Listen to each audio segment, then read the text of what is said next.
Welcome everybody. Welcome back. We are going to start calling these videos, these little instructional videos, TPAS tips. How about that? And this first video is to follow up on actually what we discussed during the adjuster checkup on episode 4. So this is going to be focused around using Sircon like we discussed in the adjuster checkup, using Sircon to track your licensing and tracking your CEs. All right, so let's go through it.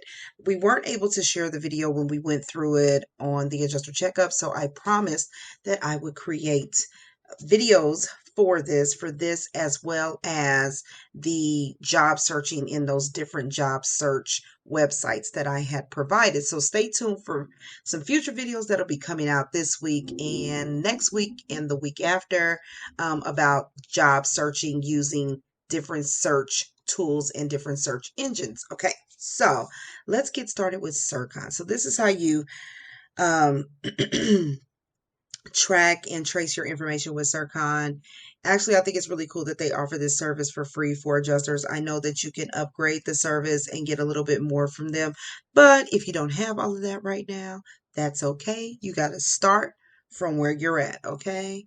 So, what you want to do here in this top left-hand corner where it says log in, log in. If you have not created an account with Sircon, of course, you're going to need to do that. I already have an account set up with them, but if you do not have an account, over here on the right hand side, when the screen opens up for the product for the login, you want to make sure the tab for individual accounts is selected, not the one for business accounts, individual accounts. And then if you don't have an account, you're going to see right here on the right hand side, kind of towards the bottom, directly across from login, it says no account, question mark, sign up now. So you're going to click that sign up now button. And I'm not going to set up an account here. I just want you all to kind of see what the screen looks like. So it's going to ask you for your name, your email address. I would suggest using your adjuster email address. I'm taking it that most of everyone who is watching this is one of our TPAS trained or mentored adjusters. And I always tell my adjusters to create a separate email just for your adjuster venture. Okay. And that way nothing gets lost in, all the different emails that you may be receiving from your personal email, or things get piled up sometimes with those personal emails. We sign up for all these different kind of subscriptions and things like that. And so that's why I suggest having a separate email just for the purpose of what you do surrounding your being an adjuster. So go ahead and go through that process. I'm sure it's pretty simple. Probably got to put in the email. They're probably going to send you an email to verify it, blah, blah, blah, blah, blah.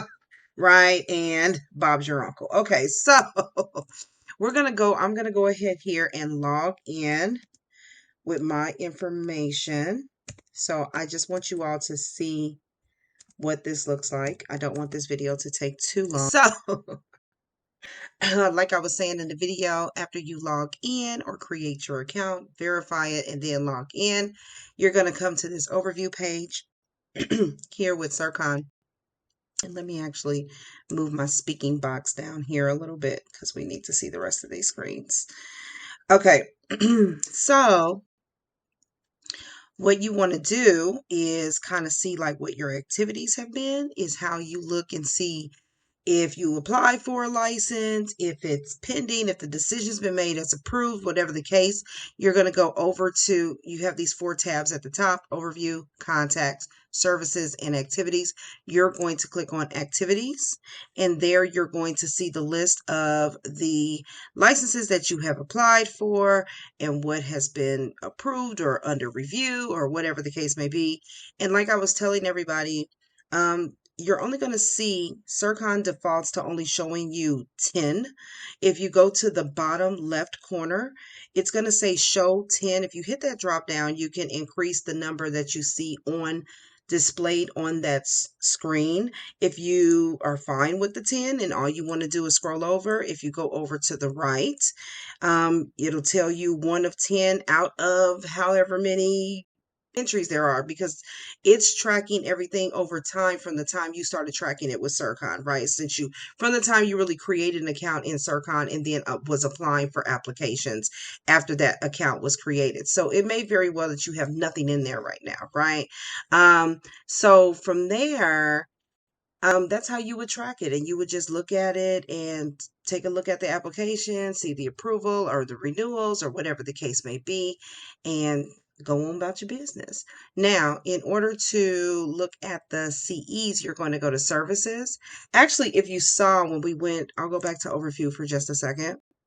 When you're in overview, you get a view of what your CEs are and how many you have or don't have. If you look over here to the right hand side, there's a little window here that says Texas Continuing Education. It has your last name, license number, or whatever your home state would be, or designated home state is, or resident state. That's the state that'll be listed here. And then it tells me what my progress currently is. Well, mine's just renewed. So my process, I haven't started on my new CEs for the next 2 years, right? Um, so it tells you here what the CEs are that you need and how far your progress that you've made in achieving the CEs that you need before your license renews again. For us, it's 0. So it's telling me for Texas, I need 3 hours of ethics and I need 23 hours of general CEs. Another way that you can see this, or if you wanted to see specifically which courses you earn CEs in, if you go back up here to the top tabs and click on services, when you click on that, it takes you to the services screen. And all you have to do is go over to, and you got a couple of sections here. You can also use, this is the screen that you're going to go to, or the tab you're going to use if you want to start applying for another license, or if you want to pay to renew your licensing, right? But if you go over to education, and go to My Continuing Education Transcript. You click on that.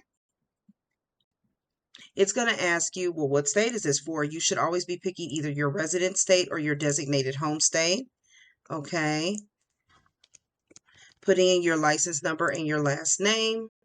And then it's going to tell you what your transcripts are, right? So if I had CEs that I had started completing, they would be showing here. So right, it says first it asks, are we in compliance? Have I met my CEs? No, I have not, right? No. CEs hours met for above review date. No, which is August 31st of 2025.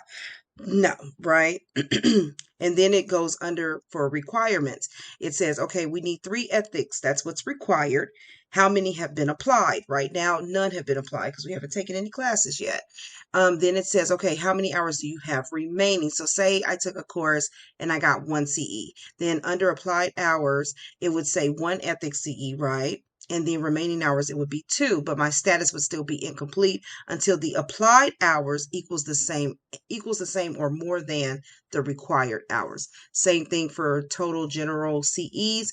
It's required to have 23. None have been applied yet, so we still have 23 remaining and the status is incomplete. And as it tells you for every missed CE for Texas that you miss prior to or after the expiration date, you're going to owe $50 per every missed CE, up to a maximum amount of $500.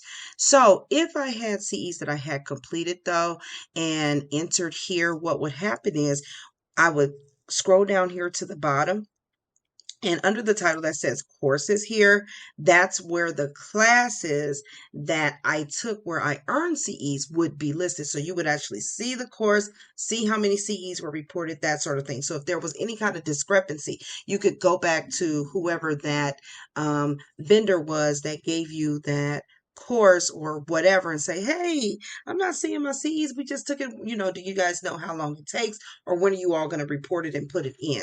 Okay, so that's how you would do that. So I'm going to hit the back button if it'll let me. And that's pretty much it. Sircon is pretty much self-explanatory, pretty easy to use on the user end of the interface. If you wanted to look up license number. If you wanted to look up your NPN number or even check your status with a state, you can do that under look up other information. And like I said, if you want to apply for a license, print a license, renew one, or even request a letter of certification, which some state licensees may still require, you would do that under this licensing section under our services. You can update your contact information with the state, your email address, your mailing information with the state. And then they have this area, small little area where it says state specific services. So if you needed to request a business entity name with California, that's all they got under there. And then under contacts, if you wanted to use this, say you wanted to start tracking and tracing the people that you know that are adjusters. Now, why you wouldn't just put that in your phone and just say adjuster network, I don't know, but you could possibly also put it here in your Sircon profile. And hey, maybe you might like that better. Maybe it'll be easier instead of trying to search for names that are adjusters or scroll through your phone and be like, what was that person's name again? You can just go to this contact section here and go off of the adjusters that you put in here. I think that might be a good idea for some people. So yeah, if anybody has any more questions about Sircon, just feel free to send me a message. You can DM me on my Facebook page, Charlene Hoskins. You can also send us a message here and leave a comment here in the video. We probably would get to that one a lot sooner. All right. Just clicking up here in the top right hand corner before we wrap up. It says, please provide an additional email that can be used to recover your account if you lose your account. So I'll get that done. So it even has little notifications to remind you of certain things, right? Enter your contact information in the sections today. Okay. And as they said, the contact information is only available to your network only, right? So only your Sircon network. And then if there's any settings that you want to change as far as your password, the email account that you're using to log in with, so forth and so on, you can do it here.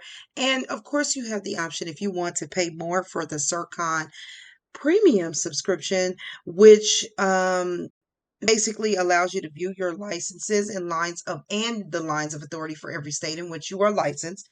It will automatically keep your licenses up to date with any changes from the state. You will get emails with renewal reminders when your licenses are about to expire. You can also print a free copy, because I think when you print a copy of your license through Sircon, they make you pay. But you can actually, if you have premium, print copies of those licenses for free, okay, whenever you need to. So it's unlimited. All right. So yeah, I'm going to put in a recovery email here, and I think that'll be about it. So I'm going to go ahead and sign off. I hope that this has helped somebody out there with having a system to not only track and trace your licenses that you're applying for, your CEs, but even possibly your building up your adjuster network and having a special place to save all the contacts that you're going to have based on the people you're going to meet along this journey who are also insurance claims adjusters or claims professionals. And so with that, I am going to go ahead and sign off, you guys. I hope you have a great evening. Thank you for taking the time to listen to this very, very short video. And I will see you all tomorrow at the adjuster checkup at 8 p.m. Central. And we are talking about some really good topics tomorrow, you all. So I hope to see you there. I'll talk to you guys later. Bye.